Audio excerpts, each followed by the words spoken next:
যখন প্রথম কুমিল্লায় আঘাত এসেছিল আপনারা প্রতিরোধ করে সারা দেশকে শিখিয়েছিলেন কিভাবে প্রতিরোধ গড়ে তুলতে হয়। যে ফেসবুকে একটা পোস্ট দিতে গেল আমাদেরকে 10 বার ভাবা লাগতো, গান গেয়ে অনেককে জেল খাটতে হয়েছে, কবিতা লিখে অনেককে জেল খাটতে হয়েছে।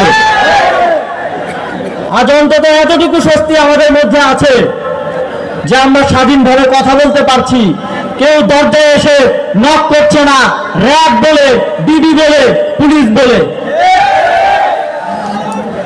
আপনাদের সেই প্রেরণাকে সাথে নিয়ে আমরা সারা দেশে আন্দোলনকে আরো জোরদার ভাবে গড়ে তুলতে পেরেছিলাম।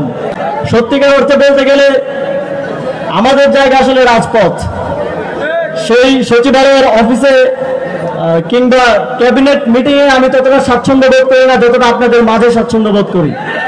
53 বছরেই এদেশের উপরে শুধু জঞ্জাল জমা হয়েছে।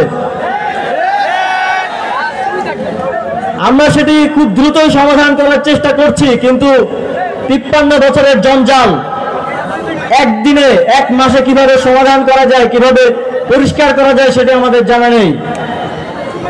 রাজনীতি নিয়ে অনেক কথা হয়, এ ধরনের অনেক বক্তব্য আছে যে ছাত্ররা এখন রাজনীতি করবে কিনা।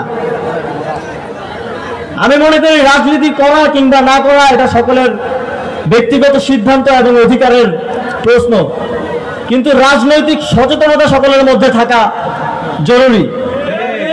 যে জাতীয় ঐক্য এই আন্দোলনের মধ্য দিয়ে তৈরি হয়েছে, আপনারা কুমিল্লায় সেটাকে সমুন্নত রাখবেন এবং ঠিক যেভাবে কুমিল্লা এই আন্দোলনে সামনে থেকে নেতৃত্ব দিয়েছে, সামনে থেকে এই আন্দোলনে অবদান রেখেছে, বাংলাদেশ গড়ার লড়াইও ঠিক একইভাবে আপনারা অবদান রেখে যাবেন।